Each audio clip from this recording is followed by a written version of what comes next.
Bonjour, je m'appelle Joyce Ketchumen et aujourd'hui, dans le cadre de mon partage, je vais vous parler du réchauffement climatique. D'après UMETA, le réchauffement climatique est un phénomène global de transformation du climat caractérisé par une augmentation générale des températures moyennes, notamment liées aux activités humaines et qui modifie durablement les équilibres météorologiques et les écosystèmes. Alors, comment se passe ce phénomène? Lorsque le Soleil envoie ses rayons à la surface de la Terre, une partie de ces rayons est réfléchie par l'atmosphère et les rayons qui parviennent à atteindre la Terre sont absorbés, ce qui entraîne l'augmentation de la température. Une fois que c'est fait, la Terre renvoie des rayons infrarouges, mais seulement une partie de ces rayons parvient à sortir de l'atmosphère et l'autre partie est retenue par les gaz à effet de serre qui la renvoient sur la Terre, ce qui entraîne le réchauffement climatique.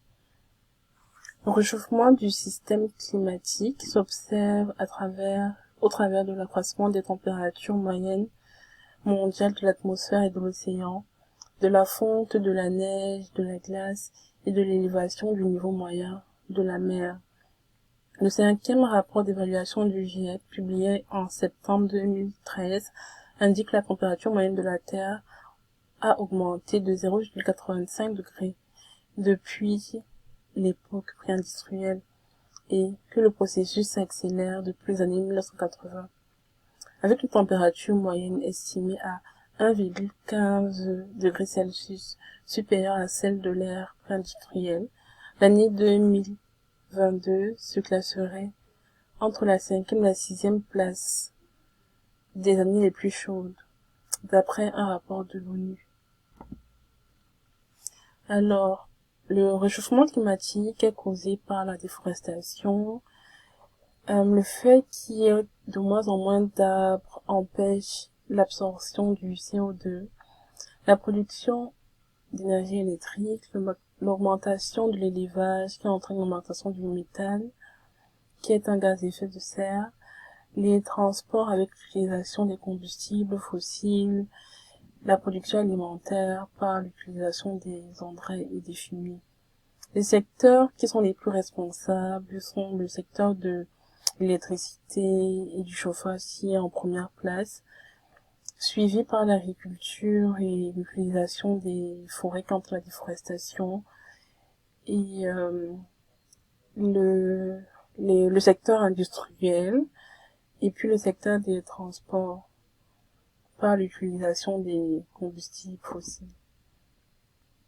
L'impact du réchauffement climatique à la surface de la Terre est très négatif car il entraîne l'élévation des températures, il entraîne des catastrophes naturelles comme les inondations, les tempêtes, les séismes, un accroissement de la sécheresse, l'élévation du niveau des mers, la perte de la biodiversité.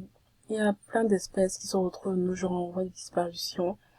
La pénurie alimentaire du fait de la sécheresse qui rend les terres incultivables et elle a aussi des conséquences socio-économiques de par toutes ces catastrophes que j'ai citées, ce qui entraîne une augmentation de la pauvreté. D'après un rapport du GIEC, si on continue comme ça, dans le cas où le réchauffement atteint des températures de 2 degrés Celsius, jusqu'à 18% des espèces terrestres courent le risque d'être en voie d'extinction. 8 à 80 millions de personnes pourraient se retrouver d'ici 2022 à souffrir de la faim. C'est pour ça qu'il est important d'agir dès maintenant pour limiter les dégâts du réchauffement climatique. Pour lutter contre le réchauffement climatique, il serait important de limiter les déplacements en avion ou en voiture individuellement et de privilégier les déplacements à pied, à vélo ou en transport en commun. Économiser l'énergie, que ce soit dans vos ménages ou au travail. Les entreprises devraient privilégier l'utilisation des énergies renouvelables. On devrait éviter le gaspillage alimentaire. D'ailleurs, je vous invite à regarder mon partage sur ce sujet. Et les populations devraient réduire ce qu'ils consomment, réutiliser, réparer et recycler. On devrait aussi procéder au reboisement, donc replanter des arbres. Il est aussi conseillé de manger bio et local et de réduire ses déchets. Ceci marque la fin de ma présentation et merci de m'avoir écouté. Passez une bonne semaine.